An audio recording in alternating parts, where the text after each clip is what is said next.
Welcome back to the Mountain Morning Show. I'm sitting next to somebody who I've really come to enjoy meeting and getting to talk to a little bit over the last few weeks, Bill Humbert, who is the recruiter guy.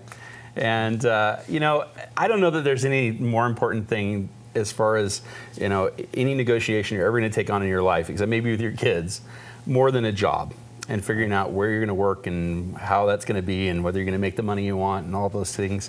So there's lots to talk about, but I'm excited to have you here again on the show. Joe, thank you. It's great to be here. So this is a book, Guide to Finding a Job. Recruiter Guy's Guide to Finding a Job. Pretty exciting. Yep. So one of the things that we've been talking about all morning about, you know, discussing with you is the counteroffer. Right. And I'm kind of excited to talk about this because negotiating the job, you know, the pay part of it is probably it's probably the scariest part that most people do. Oh, sure. Absolutely. Well, I mean, there's a lot of scary parts during the interviewing process. The networking is sometimes scary. The interviews themselves sometimes are scary. You know, turning in a resignation is sometimes scary too. I'll say. So, you know, and what happens lots of times is when you submit your resignation, then the other side gets scared.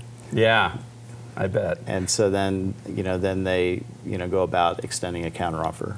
Well, when I leave here, it's going to be really easy. I'm just going to go, I quit, and I'm just going to get up and walk out. Yeah, that's probably not the best way of doing it. Probably not the best thing to do? Oh, okay. Yeah, probably not. It's not going to help me get the next job, will it? No. Just leave an empty seat on TV. You know, and Stanton starts to grow his network. He becomes a Ted Turner, and pretty soon he comes onto one of your sets and said, "You're done." Yeah, see you later.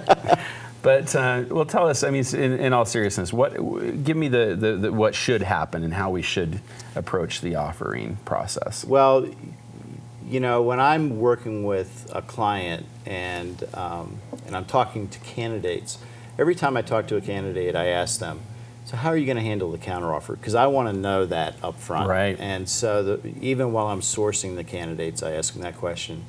And if they say, "I'll probably accept it," wow. You know, then I'm going to say, probably not a wise idea, and it's probably not worth my manager's time for you to continue forward. Really? Yeah. You know, why go through all that entire process, decide that you want this person, and then they're going to just accept the counteroffer? Some people use that as leverage to get extra money. So the psychology behind it is people don't like to change. And it doesn't matter what it is, you know, even for you and me, if I were to switch chairs with you during this interview, you're used to interviewing over there, so you're going to be a little bit uncomfortable with that little bit of change. Oh, you bet. And so people don't like change. And companies take advantage of that during the counteroffer. Really? So one thing I learned early on, and I hope that this is, it seems like it's a smart thing to do, but I was told that the first person who says something after the offer is the loser. Have you ever heard that? So, so when someone says to you, you know, when you're selling something, if you make an offer, that you then just shut up. You're not supposed to say another word. Leave the pressure to build. Let them make a decision. Well, you know, obviously there's some of that, but that really occurs when you're doing your salary negotiation. Okay. It's best to let the company tell you how much that position is worth to them, instead of you saying it's worth X number of dollars to me. Okay. Because that way you'll figure out whether they value the position enough that you'll be able to make the impacts that you need to make and have fun too.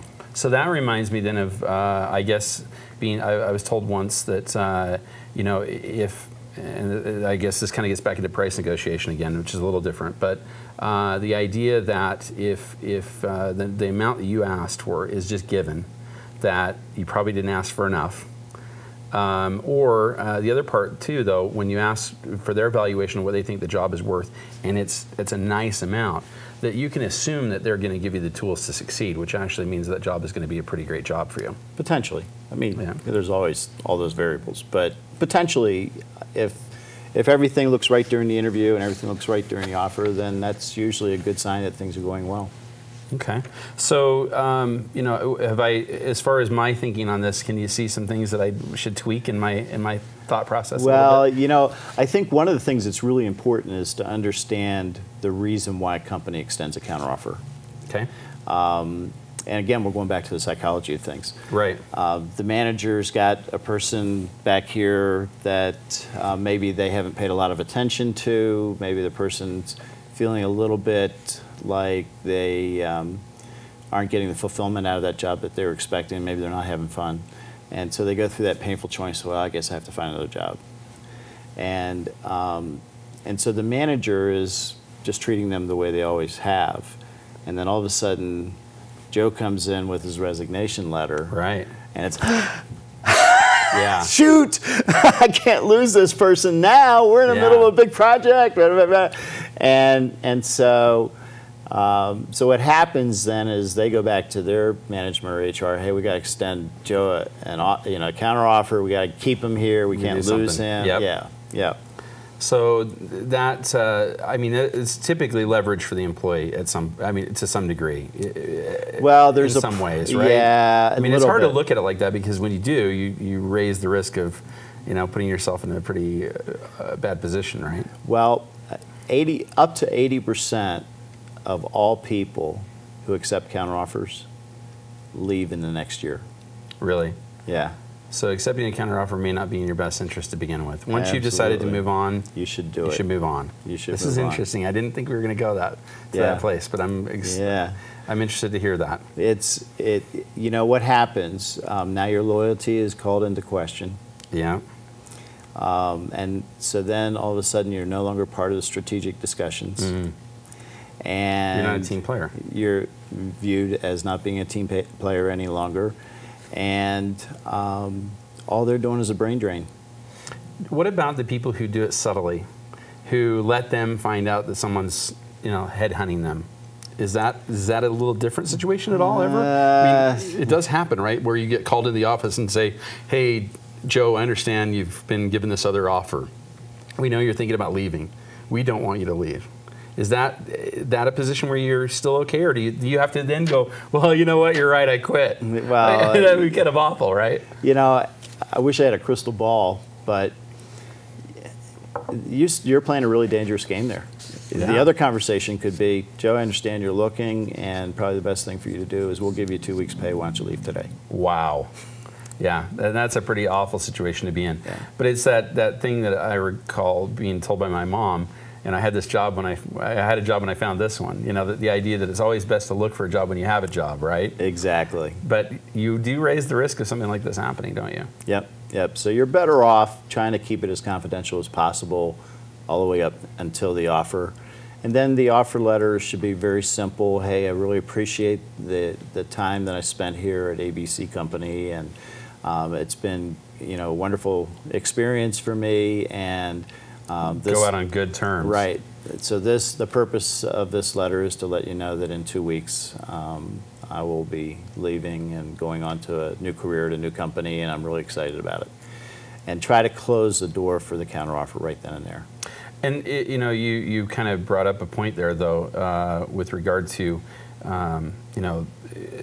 sort of smoothing things out with the person as you're making this departure, but also not being afraid of of hiding the idea that you're hunting, like by really marking on whatever thing you're turning into the other company. Hey, please don't contact my current employer. Don't be afraid to do that, right? There's nothing wrong with that. The other employers should understand that. Oh, they absolutely should. Yeah. Now, at the time, they need to do reference checks. Right. So generally what happens in a lot of companies, they'll extend a contingent offer, and it comes before the background investigation, before the drug test, and before the reference checks. And so if you accept that contingent offer, then they go and start doing those things. At that point, it's okay for them to contact whoever those references are. And it's actually best for you as a candidate to call those references or talk to them and say, hey, so-and-so from this company is going to be contacting you. And reference checking is a whole new topic for a whole new we should be show. talking about that soon, because that preparing people for how they can help you or keeping them from hurting you is a big deal. Exactly. So, all right. Yeah, I've got some stories.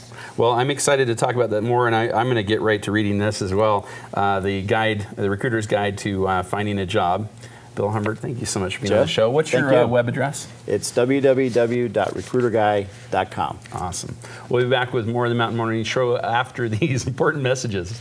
Thank you.